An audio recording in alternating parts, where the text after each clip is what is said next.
দেখুন এই যে কীটনাশকটা আমরা তৈরি করলাম, এর কালারটা একবার দেখুন, কত সুন্দর দেখুন।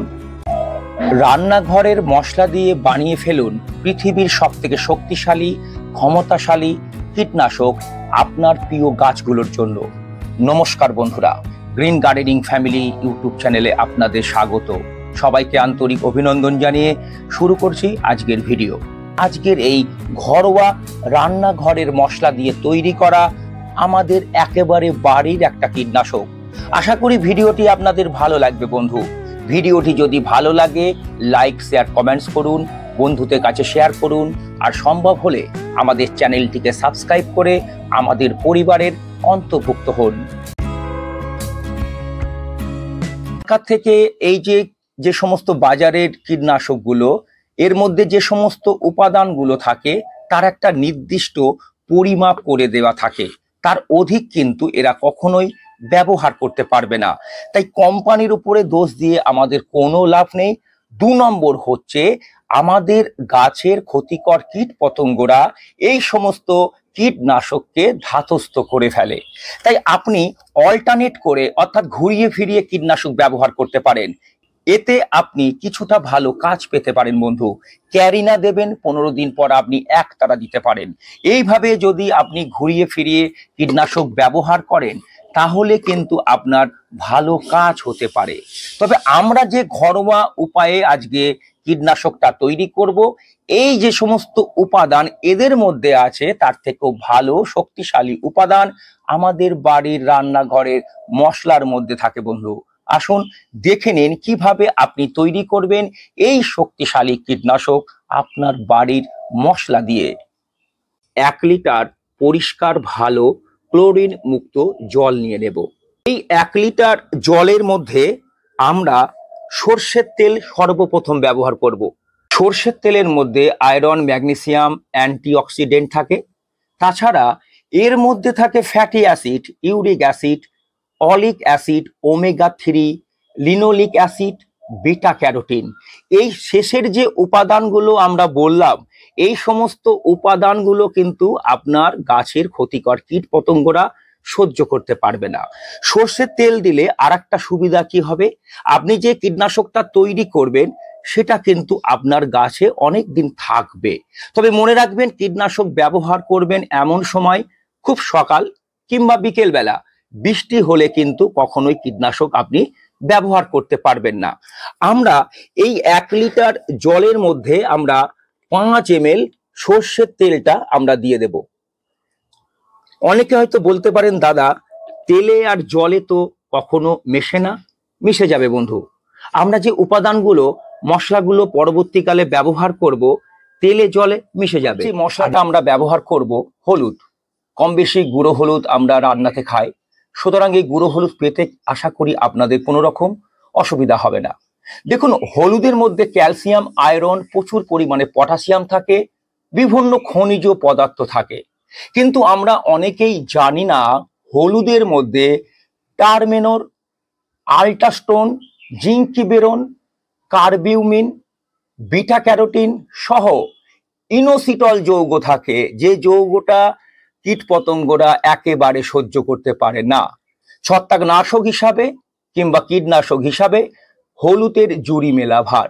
তাই এই 1 লিটার জলের মধ্যে আমরা সর্ষের তেল দিয়েছিলাম 5 ml। এরপর আমরা এর মধ্যে 5 গ্রাম মতো আমরা হলুদটা দিয়ে দেব।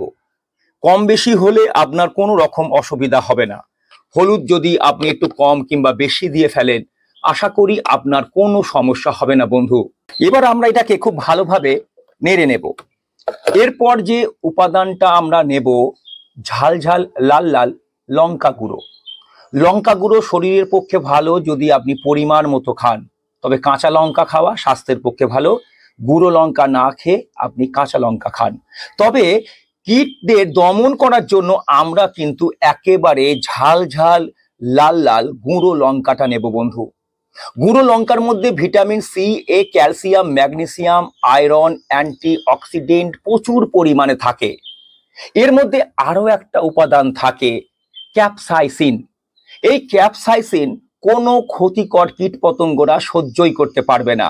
তাই গুঁড়ো লঙ্কা আমি এর মধ্যে মেশাবো, তবে বেশি পরিমাণ নয় বন্ধু, 2 থেকে 3 গ্রাম, এর অধিক কিন্তু আপনি মেশাতে পারবেন না। আমি মোটামুটি 3 গ্রাম মতো এই গুঁড়ো লঙ্কাটা মিশিয়ে এই দ্রবণটাকে খুব ভালোভাবে আমি নেড়ে নেব। উপাদানটা আমরা নেব, আমাদের রান্নার কাজে ব্যবহার হয় ভিনিগার। ভিনিগার গাছের পক্ষে খুব ভালো। জাপান এবং চীনের কৃষকরা কিন্তু ভিনিগার ব্যবহার করে জৈব ফার্টিলাইজার হিসাবে এবং জৈব অর্থাৎ অর্গানিক পেস্টিসাইড হিসাবে। আপনি ভিনিগার ব্যবহার করতে পারেন। মাসে একবার যদি 1 লিটার জলে 5 ml দিয়ে আপনি আপনার গাছগুলোকে ভালো করে স্নান করাতে পারেন, সবুজ এবং সতেজ থাকবে আপনার বাগানের গাছ। দেখুন, এই যে আমরা কীটনাশকটা তৈরি করব, এর মধ্যে আমরা ভিনিগার দেব। ভিনিগার অ্যাসিটিক অ্যাসিড ও জলের মিশ্রণে তৈরি হয়। এটা আমরা 5 ml মতো এর মধ্যে দিয়ে খুব ভালোভাবে আমরা এই দ্রবণটাকে আমরা মিশিয়ে নেব। ভিনিগার শুধু কীটনাশক তৈরি করার জন্য নয় বন্ধু, আপনার গাছের পাতা যদি হলুদ হয়ে যায়, ডাল যদি শুকিয়ে যায়, আগাছা দমন থেকে শুরু করে অনেক অনেক কাজ দেবে আপনার ভিনিগার। আমরা এই 5 ml ভিনিগারটা এই দ্রবণের মধ্যে মিশিয়ে খুব ভালোভাবে নেড়ে নেব। আমরা যে কীটনাশকটা তৈরি করব, আপনি 100% নিশ্চিত থাকুন বাজারের যে কোনো কীটনাশক থেকে অনেক বেশি শক্তিশালী হবে।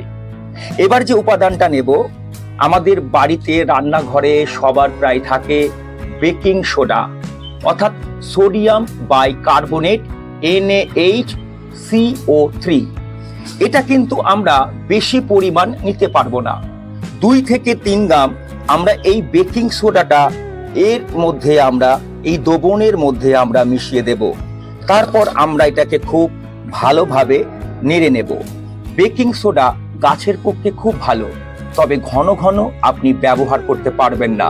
সোডিয়াম বাইকার্বনেট গাছের উপকার করে ঠিকই, তবে পরিমাণ মতো, সময় মতো। তাই এই বেকিং সোডা অর্থাৎ সোডিয়াম বাইকার্বনেটটা দিয়ে আমরা খুব ভালোভাবে নেড়ে নেব। এবার দেখুন, এই যে কীটনাশকটা আমরা তৈরি করলাম, এর কালারটা একবার দেখুন, কত সুন্দর দেখুন। এবং শুধু কালার নয় বন্ধু, এটা খুবই শক্তিশালী পাওয়ারফুল একটা কীটনাশক হবে।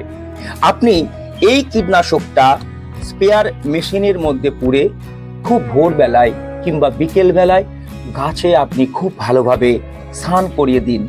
তারপর দেখুন, বাঘ, থিপস, মাইটস, সাদামাছি, লেদা পোকা, পিঁপড়ে কোনো কিছু বাগানে আপনার থাকবে না।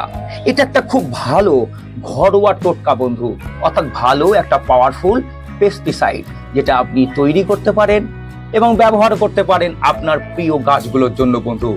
আশা করি ভিডিওটা আপনাদের ভালো লেগেছে।